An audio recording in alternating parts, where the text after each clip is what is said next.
Ah, os poemas. Os poemas são pássaros que vêm não se sabe de onde e pousam no livro que lês.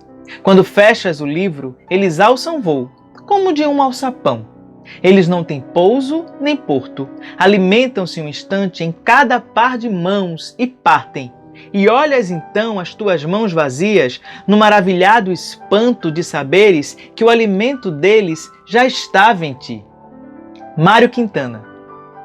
Olá, pessoas! Eu comecei o vídeo de hoje com Mário Quintana com esse belo e metalinguístico poema para apresentar o assunto de hoje. Nós vamos falar sobre o gênero lírico.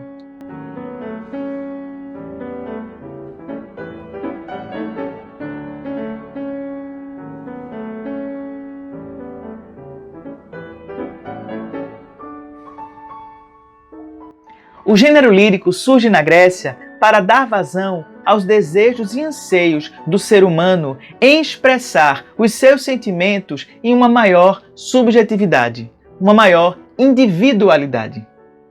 Já que os gêneros épico e dramático tinham, dentre outras características, a função de divulgar os valores e os ideais que organizavam a vida na polis grega. Sendo assim, o gênero lírico se define, grosso modo, pela expressão de sentimentos e emoções pessoais. E como é que ele faz isso? Dando voz ao que nós vamos chamar de sujeito lírico, que é diferente do sujeito narrativo da epopeia. Nós ainda estamos no âmbito da antiguidade, para depois chegarmos na modernidade, tá? Eu ainda vou fazer essa diferenciação entre o gênero lírico, o gênero épico e o gênero dramático, segundo a antiguidade. Por quê? Porque a modernidade vai mesclar esses gêneros. E aí eu vou ter narrativas mais subjetivas, com certeza. E outra coisa, eu não quero dizer que em Homero eu não tenha subjetividade, eu tenho, mas predomina a objetividade, que era a função primordial das narrativas épicas. Eu precisava me afastar um pouco apenas para narrar, para não me envolver emocionalmente naquilo que estava sendo narrado. Na poesia lírica, não. Eu devo, é função da poesia expressar os meus sentimentos, expressar a minha visão de mundo, as minhas angústias, os meus amores, os meus desejos.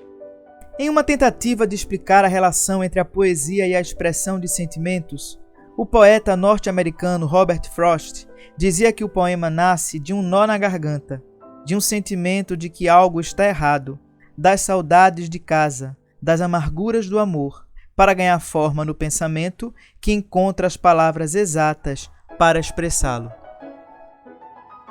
O lirismo grego floresceu no século VI a.C.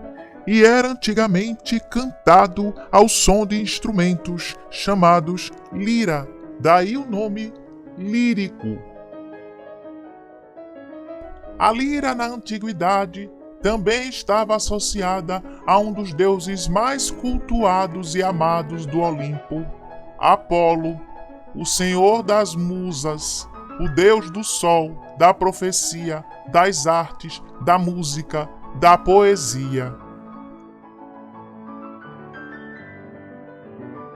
A separação entre poesia e música só aconteceu depois da invenção da imprensa, no século XV, quando a cultura escrita passou a prevalecer sobre a cultura oral.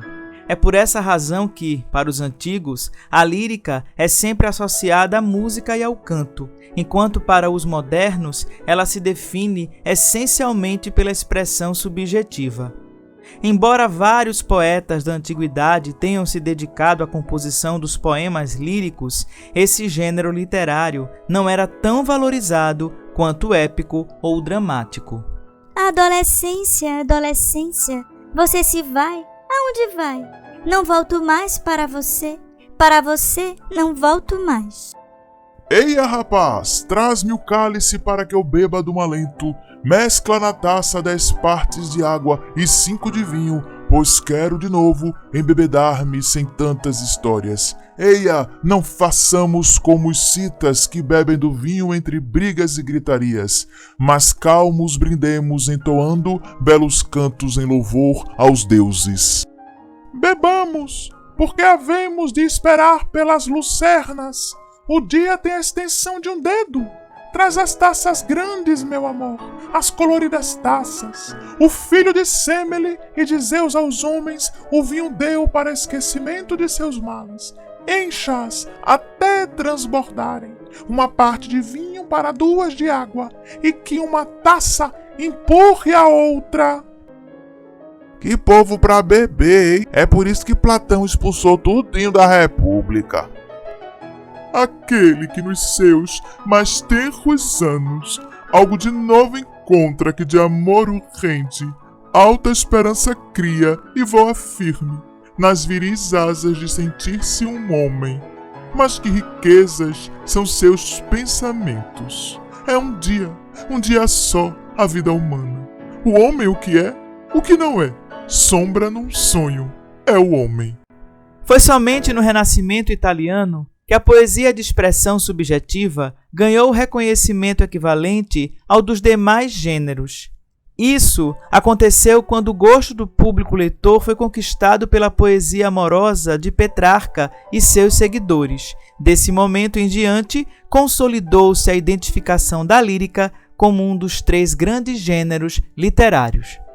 Apesar de ter sido na antiguidade grega o local onde a poesia foi adquirindo as suas bases estruturantes que conhecemos até hoje no Ocidente, obviamente não foi só lá, na Grécia Antiga, que a poesia se desenvolveu.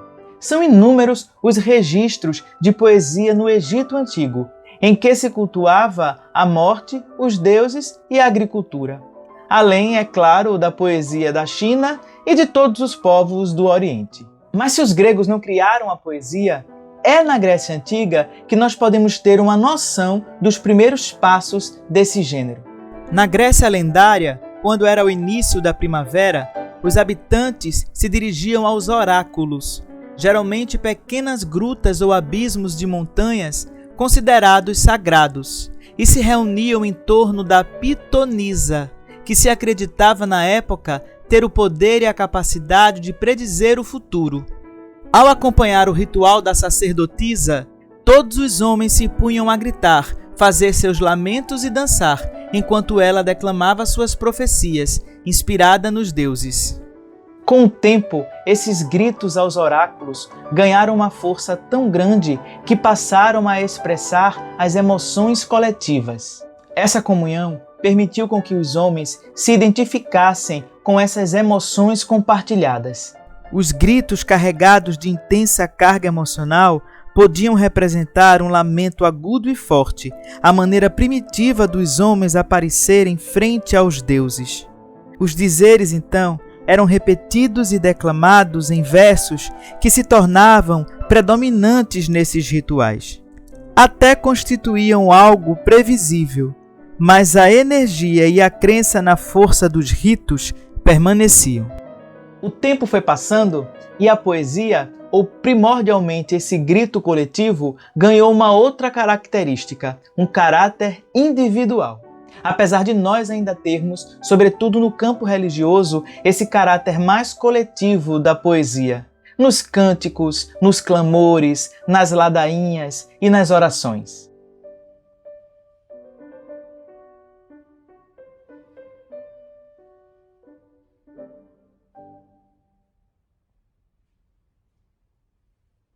Mas realmente, com o passar dos séculos, a poesia ganhou musculatura quando ela tenta expressar os sentimentos individuais de um poeta, que por sua vez tenta responder a uma pergunta básica que todos nós nos fazemos. O que é viver neste lugar e nesta hora?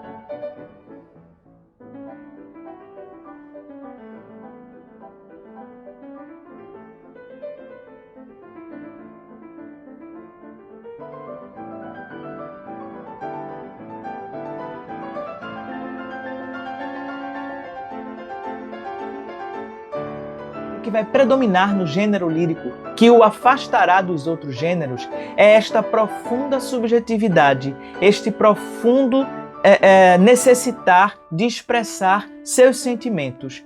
O poeta, o autor, como se discute se autor, se eu lírico, ele reflete a si mesmo. É o que Alceu Amoroso Lima vai chamar de confissão. O poeta é um confessor, ele confessa aquele sentimento. O poeta é um fingidor. Finge tão completamente que chega a fingir que é dor, a dor que deveras sente.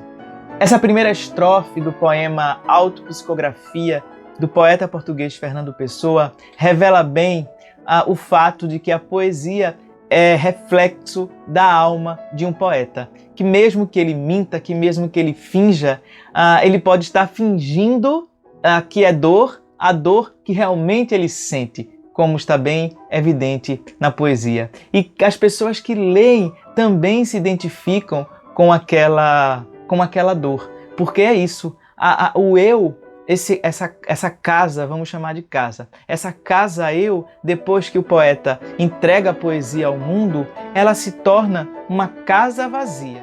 Quem lê e se reconhece ali, naquele poema, ocupa essa casa.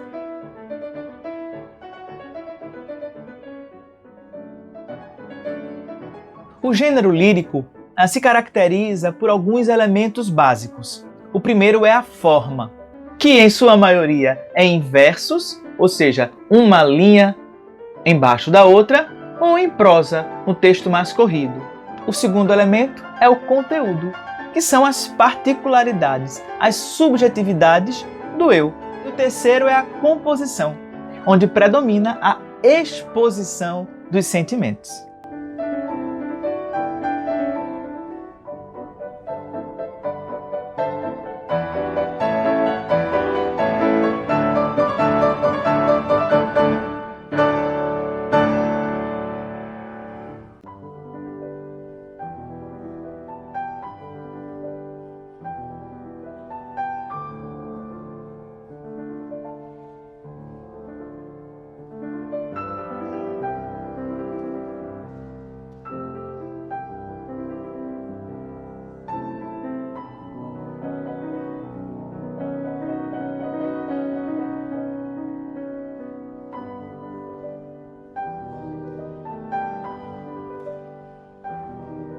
Na sociedade contemporânea, da qual eu não faço parte porque eu já morri há mais de 2000 anos, se tem dado pouca importância à linguagem poética.